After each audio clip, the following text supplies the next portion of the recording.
사람을 분류할 때에 필요에 따라서 여러 모양으로 분류할 수가 있습니다.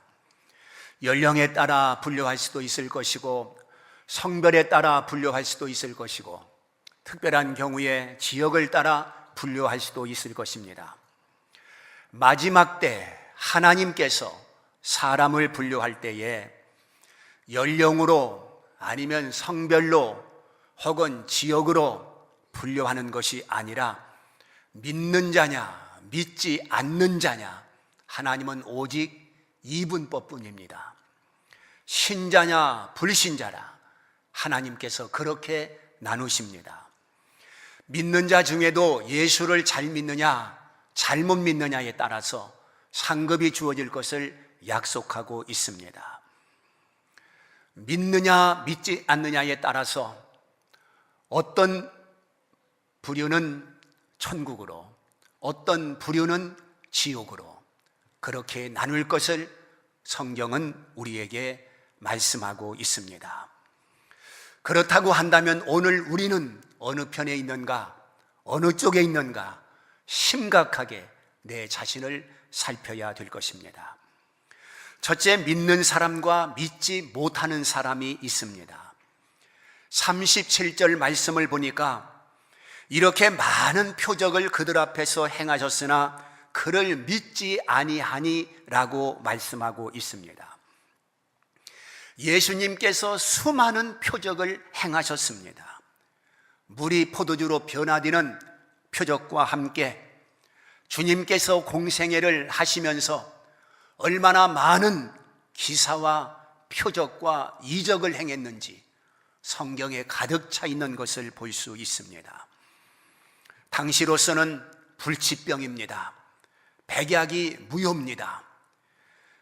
시한부 생명으로 살아가는 사람들에게 예수님께서는 그 모든 병마를 물리쳐 회복시켜 주시고 고쳐주셔서 건강케 하신 것을 기록하고 있습니다. 거기에는 나병 환자 혹은 시각장애자 혹은 청각장애자, 그리고 농아인, 혈루병 환자, 간질병 환자, 중풍병자, 반신불수, 이러한 여러 사람들의 질병을 주님께서 은혜를 통하여 고쳐주시고 치유해 주셨습니다. 그런가 하면 죽은 자도 주님께서는 살리셨습니다. 나사로를 살려주시고 나인성 과부 아들을 살려주시고 야이로의 딸을 살려주셨노라고 그 이름까지 밝혀놓고 있는 것을 볼 수 있습니다. 그뿐만이 아닙니다. 떡 5덩이 물고기 2마리를 가지고 남자만 5,000명을 먹이고 12광주리를 남겼습니다. 바다 위를 걸으셨습니다. 바람을 꾸짖었습니다. 이렇게 주님께서는 놀라운 초자연적인 역사를 행하셨고, 그가 하나님이 아니고서는 할 수 없는 일들을 행하셨습니다. 그런데 이러한 표적을 보면서도 예수를 하나님의 아들로 받아들이지 아니하고 메시아로 받아들이지 않는 바리새인들이 있었다고 하는 것을 오늘 말씀하고 있습니다. 우리 예수님께서 표적을 행하신 것은 자기를 과시하기 위해서, 자기를 드러내고 자랑하기 위해서 표적을 행하신 것이 아니라 우리 예수 그리스도 자신이 하나님의 아들이시요 하나님 자신이라고 하는 것을 사람들에게 보여주신 것입니다. 그 이름을 힘입지 않고서는 구원받을 수 없고, 그 이름을 힘입어 능력의 사람으로 살 수 있다고 하는 것을 확인시켜 주신 것입니다. 표적을 보면서 두 종류의 사람으로 나뉘어지는 것을 보게 됩니다. 예수님은 정말로 하나님의 아들이구나, 나의 주, 나의 하나님이시니다, 이렇게 고백한 사람이 있는가 하면, 주는 그리스도시요 살아계신 하나님의 아들이십니다, 이렇게 고백한 사도도 있습니다. 바로 예수님을 하나님의 아들로 메시아로 인정하고 고백하고 있는 것입니다. 그러나 또한 우리는 행하는 표적을 눈앞에서 똑똑히 보았으면서도 불구하고 예수 그리스도를 구주로 받아들이지 아니하고 하나님의 아들로 인정하지 아니하고 오히려 배척하고 오히려 도전한 그런 무리를 보게 됩니다. 그러면 두 번째, 믿지 못하는 사람은 왜 못 믿는가 하는 것을 말씀을 드립니다. 믿지 못하는 사람은 믿어지지 않기 때문에 믿지를 못하는 것입니다. 표적을 보면서도 믿어지지 않기 때문에 믿지 아니한 것입니다. 또한 어떤 목사가 설교한 것이 아닙니다. 하나님의 아들 예수님께서 직접 오셔서 설교를 하셨습니다. 하나님 나라를 전파하셨습니다. 그럼에도 불구하고 그 설교를 들으면서도 예수님을 믿지를 아니했습니다. 또한 그들은 성경을 가지고 있었습니다. 그 성경은 구약의 선지자들이 기록한 것입니다. 선지자의 글을 보면서 선지자의 음성을 들으면서도 그들은 예수를 믿지 아니했습니다. 왜 안 믿었습니까? 믿어지지 않았기 때문에 못 믿은 것입니다. 얼마나 답답했겠습니까? 이것처럼 불행한 일이 세상에 어디 있습니까? 그렇다면 믿어지는 것이 얼마나 큰 은혜며 믿어지는 것이 얼마나 큰 복인가를 다시 한번 깨닫지 않을 수가 없는 것입니다. 본문은 말씀하고 있습니다. 그들이 예수를 믿지 못한 이유를 이렇게 성경은 기록하고 있습니다. 39절에 보면 그들이 능히 믿지 못한 것은 이 때문이니 곧 이사야가 다시 일렀으되 그들의 눈을 멀게 하시고 그들의 마음을 완고하게 하셨으니 이는 그들로 하여금 눈으로 보고 마음으로 깨닫고 돌이켜 내게 고침을 받지 못하게 하려 함이라 하였음이더라. 이렇게 말씀하고 있습니다. 우리는 이 말씀을 차근차근 읽어보면 어떻게 이해를 해야 할까? 이해하기 어려울 수도 있습니다. 왜냐? 하나님께서 눈을 멀게 하시고 하나님께서 그들의 마음을 완고하게 하셔서 믿지 못하게 하셨다는 것입니다. 우리는 이 말씀 앞에 하나님 왜 그렇게 하셨습니까? 왜 그들을 눈멀게 하시고 마음을 완고하게 하셔서 왜 믿지 못하게 하셨습니까? 이렇게 따지고 하나님 앞에 삿대질하고 또한 하나님을 오해하도록 이 말씀을 우리에게 주신 것이 아닙니다. 바로 이 말씀을 우리에게 주신 것은 그럼에도 불구하고 하나님께서 우리의 눈을 열어주시고 우리의 완고한 마음을 주님께서 부드럽게 하셔서 예수 그리스도를 구주로 고백하게 하시고 예수 그리스도가 하나님의 아들이심을 믿게 하셨으니 이것이 얼마나 감사한 일이며 얼마나 감격스러운 일인가를 우리가 더욱더 절절히 알게 하기 위해서 이 말씀을 우리에게 주신 것입니다. 즉 모든 사람들이 다 예수를 믿는 것이 아닌데 그 가운데서 내가 예수를 믿었다고 하는 이 자체가 너무도 황홀하고 너무도 감사하고 너무도 큰 은혜라고 하는 것을 깨닫게 되는 것입니다. 사랑하는 성도 여러분, 눈을 멀게 하고 마음이 완고해서 믿을 수 없는 사람이 있다고 한다면 그 사람들이 얼마나 불행한 일입니까? 얼마나 답답한 일입니까? 그러나 하나님께서 믿게 하는 사람이 있다고 한다면 얼마나 행복한 사람입니까? 얼마나 큰 기쁨입니까? 그들이 바로 우리들인 줄 믿습니다. 이 은혜를 우리가 오늘 붙들고 하나님 앞에 감사할 수 있는 성도들이 되어야 되는 것입니다.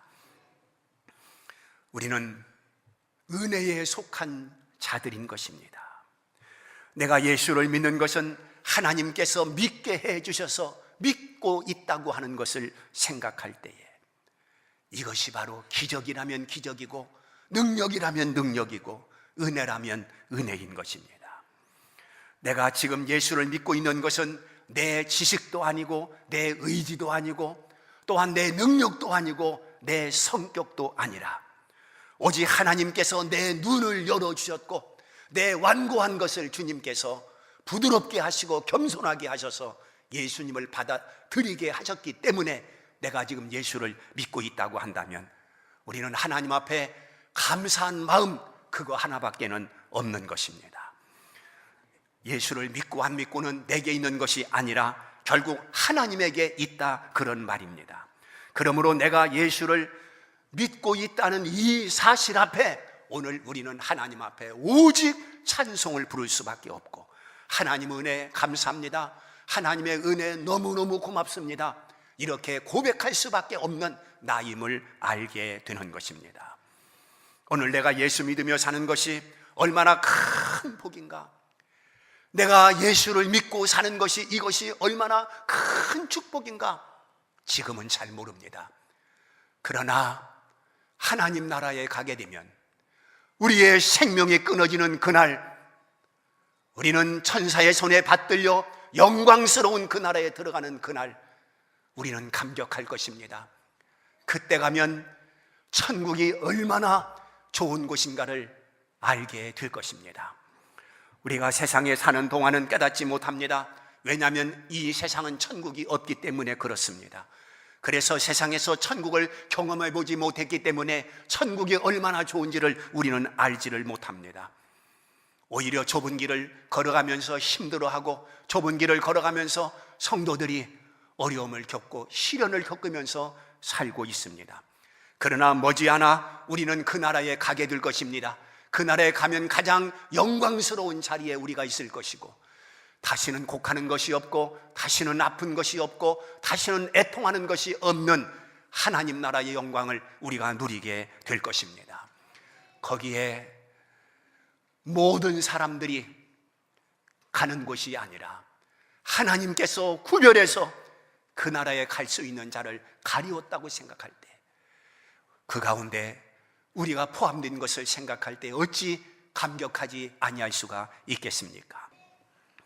세 번째는 예수 그리스도 안에서 산다는 것이 무엇인가 하는 것을 말씀을 드립니다.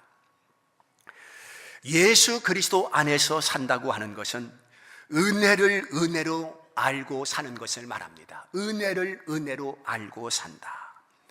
로마서 8장 28절 말씀을 보게 되면 하나님을 사랑하는 자 곧 그 뜻대로 부르심을 입은 자들에게는 모든 것이 합력하여 선을 이루느니라, 이렇게 말씀을 하고 있습니다. 이렇게 믿고 사는 것이 성도의 길인 것입니다. 모든 것이 합력하여 선이 된다, 모든 것이 합력하여 의가 된다 하는 것을 우리 성도들이 한시라도 잊어서는 안 되는 것입니다.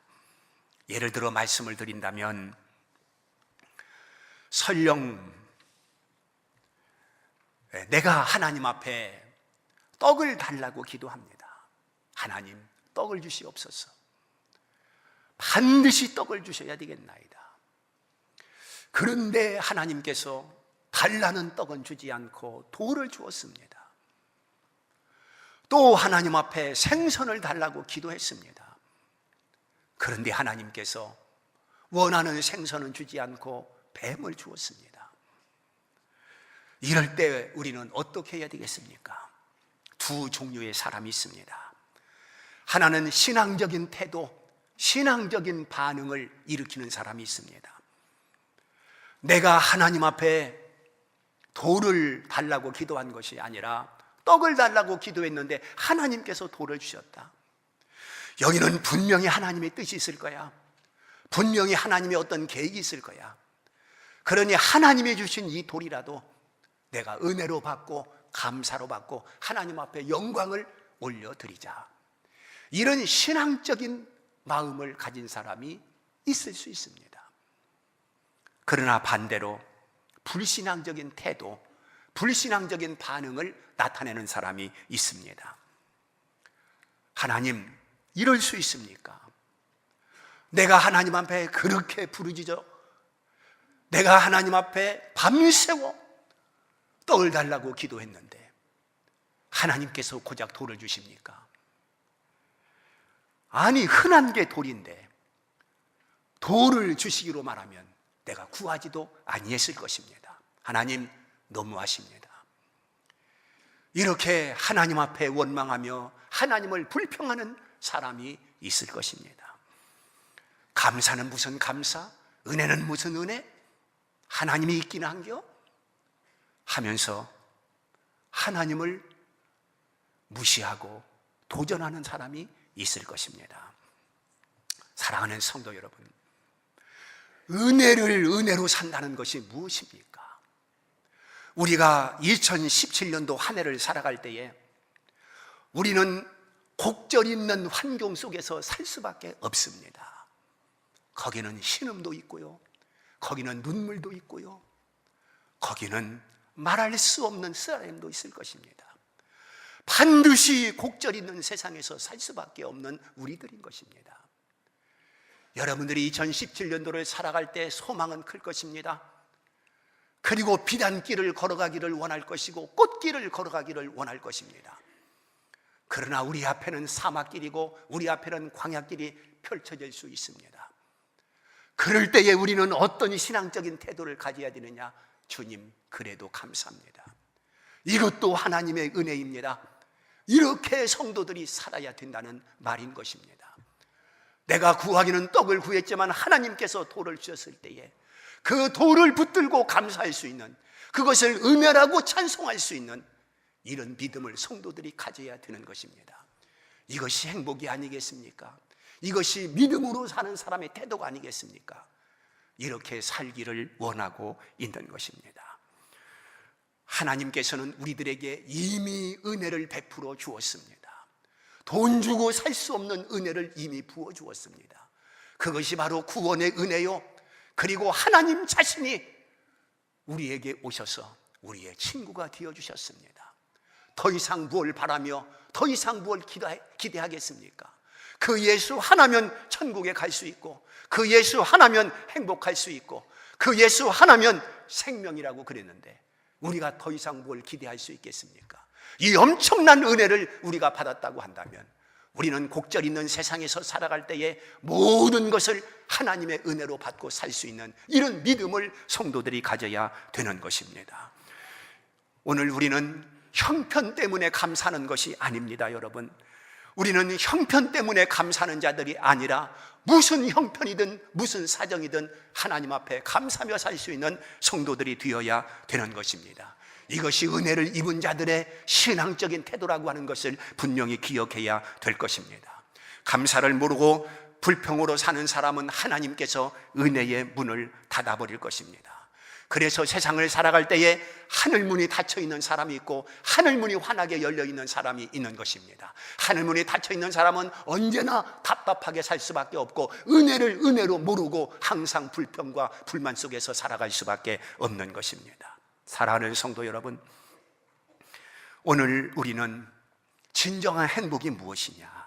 사업을 크게 하고 돈을 산더미처럼 쌓아놓고 그리고 유명한 대학을 나오고 그래야만 그게 행복한 것입니까?